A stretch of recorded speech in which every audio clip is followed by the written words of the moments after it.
Hello again and welcome, and a happy new year to you all. I hope you had a really good festive season and are not too drunk and hungover New Year's Eve and New Year's Day. Today's project is a bit sort of on the fly. I had a few days off over the New Year and today's the last day, and I decided to finally make a steady rest for the lathe, because I've got some wood that's going to be needing some support because it's 4 years and I still haven't made this steady rest that I was going to make all those years ago. I made a few parts, but I decided to carry on.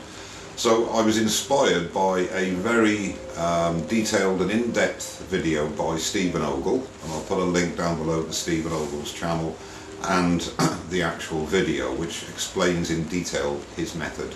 I've loosely copied his method. This is going to be one of my famous prototypes that if it works I'll most probably not build another one. I've learned a few things on the way, so what I'm going to do, I didn't film it up to the stage I'm at with it now, but I'll do a retro. I've kept all the bits, funny enough, that I've cut out and everything else, so I'll do a backward description of what I've done, and obviously then you can adapt it to what you think will be better. So we'll go over to the workbench as such, and I'll go through my method of making a steady rest for the lathe. And I will say once again, thank you Stephen for the original inspiration from the video that you did. So the swing on my bed, and yours will be different, is 8 inches, so I can do a bowl up to 16-inch diameter over the bedways. So I cut 2 3/4 inch squares of plywood to 16-inch square. I then screwed them together. Forget the other screws and everything else at the moment. I screwed them together. So I had a 1.5 inch thick piece of plywood which was 16-inch square. I then went to my circle cutting jig and I cut out a circle. You can see the entry there for the blade, and I cut the circle 16 inches. Okay, so we are now left with a solid circle of 1.5 inches in thickness and 16-inch around the outside. And as I say, the only 3 screws we've got in at the moment are here. So then I marked out where I wanted my arms, and I decided to go with Stephen's design and have 2 at the bottom, 1 going up vertically, so at 60 degrees. So I took a protractor and marked 3 60-degree lines to the edge of the circle. Now this then gave me 3 quadrants, split, 1 to this line, 2, and then the 3rd one here. I then placed 2 screws, bearing in mind this is 2 solid pieces of 3/4 inch ply. So I put 2 screws in each what would become the quadrants, because these are still solid at the moment, and so is this. So I've done all my marking out. Now I know where I want my arms. I decided on the width of the arms, so I put a centre line here, as I say, and I marked equidistant from either side, and the same on these 2 sections here, bearing in mind this is all solid. So then I had to decide on the width of the ring I wanted, and on this particular one the width of the ring is 2 inches. Now what Stephen did at this stage was to cut the central portion out with a jigsaw. I decided to be lazy and I did it on the bandsaw, and you can see the entry mark there. I did it on the circle cutting jig, moved the slider so that the cut would start here and give me a 2-inch band. And then once that had been done, I then had, so I am now left with this configuration uncut. Now this will become, the reason for putting the screws in will become obvious now. So I then have the location marks for the top ring and the bottom ring. So I then marked them A, B and C, and I put top and bottom here because I wanted the bottom here where the join is. So before I've done any laminating or anything, I've got the two rings screwed together. So I've got location points for the screws to put them exactly back where they were. So then I unscrewed the two rings, and before I did that I marked on the side the corresponding segment 1, 2 and 3. So when I put them back together I knew which segment went where. So I've now got one single 3/4 inch ring. I took that to the bandsaw and cut out like so. So these sections are separate. I then relocated them in the positions that I marked and did a dry fit, which might not have been necessary, but I did. Then I glued them together. And I glued them together, and here you can see that the cut mark, the start mark of the bandsaw, I've also glued together too. So it's all laminated together, and I've kept the screws in basically because I don't want the holes there. I mean, they're not doing anything now because the two pieces are laminated together. So I'm now left with a ring like so and the cutouts for the arms. I then made 3 arms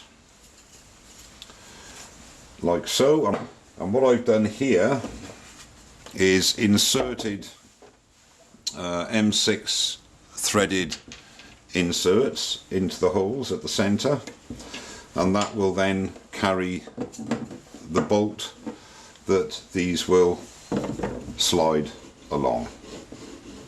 Okay, the slot I did with a rotor with multiple passes. I haven't got a rotor table, I used a plunge rotor. Again, you could use a jigsaw.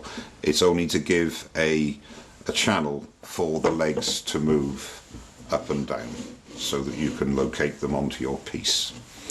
The wheels are skateboard wheels or rollerblade wheels. I got these about 3 years ago. I should think I bought a pair of second-hand rollerblades for, I think it was £6 on eBay, and I just took all the wheels off. They come with all the bearings and everything else, and I just used M6 threaded bolt and cut it off to the right so now size. I have the threaded inserts placed, screwed in to the recesses, and I've got the bolts coming through. So then I put those together, and I've marked them, as I say, where they go.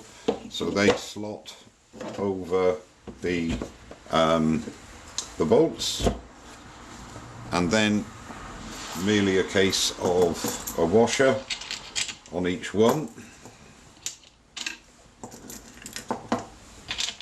and at this stage I'm just using wing nuts, and that's really quite solid. 3/4 inch ply glue up. I've got I've cut 2 strips, both are 1.5 inches wide, and with a bit of fiddling about I got it laying nice and flat on the bedways. I've clamped it with one single clamp, making sure that it hasn't lifted or altered it.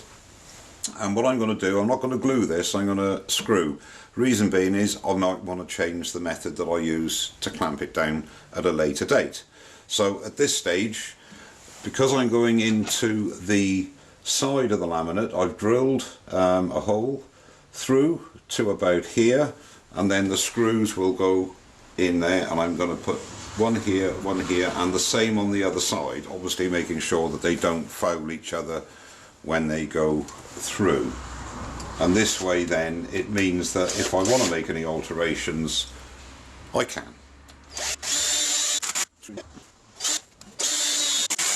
And the good thing about that is that if I want to keep it permanently, I'll just unscrew it and glue it, so it's fine. And another 2 screws on the other side, and then this part will be finished. Now I've cut a piece of strip here which fits between the bedways, which will act as a location for this.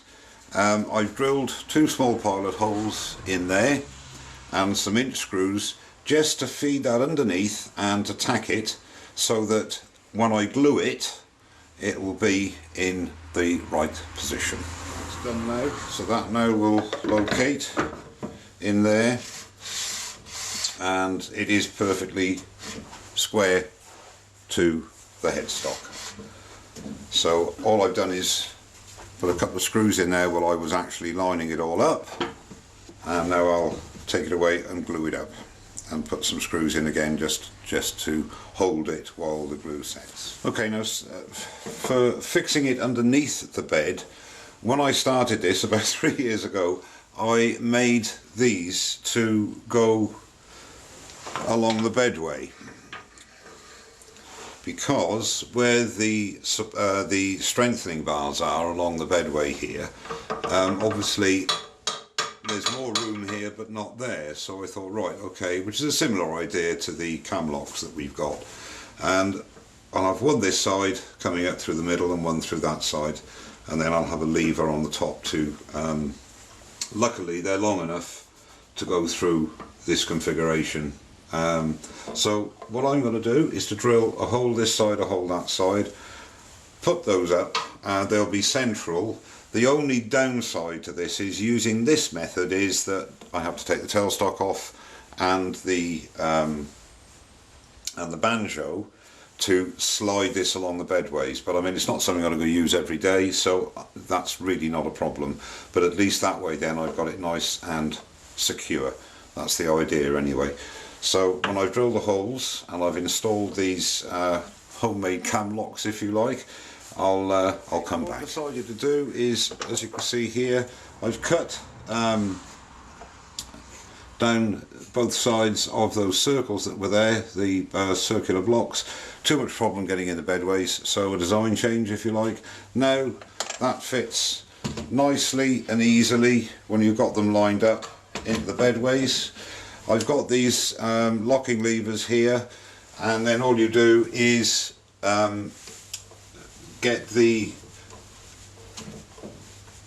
lock at the bottom, the piece of wood at the bottom, across the bedway, and I can even do that where I've got the reinforcing struts, so there's no problem with that, and tighten. And the good thing with these things is that they do enable you to exert a load of pressure, and that is not going anywhere. Okay, and all that remains to do now is to put the legs or the arms back on again, put them in the right orientation, slot them on there and tighten them up. And I haven't got any projects at the moment that I can stick in there to try out, but theoretically there should be no problem, and hopefully there won't be. So there's the steady rest. I hope it's been of some use to you. As I say, don't forget to go to Stephen Ogle's channel. I'll put links down below to see the build properly. There's obviously a little bit of cleaning up to do and to make it look a bit better, but knowing me, I shan't bother. Well, I hope you've enjoyed the video. Thank you very much for watching. I hope you found it interesting. As I've said, I'll put a link down to Stephen Ogle's channel down below. And until the next time, don't forget to subscribe, and I'll see you soon. Cheers now.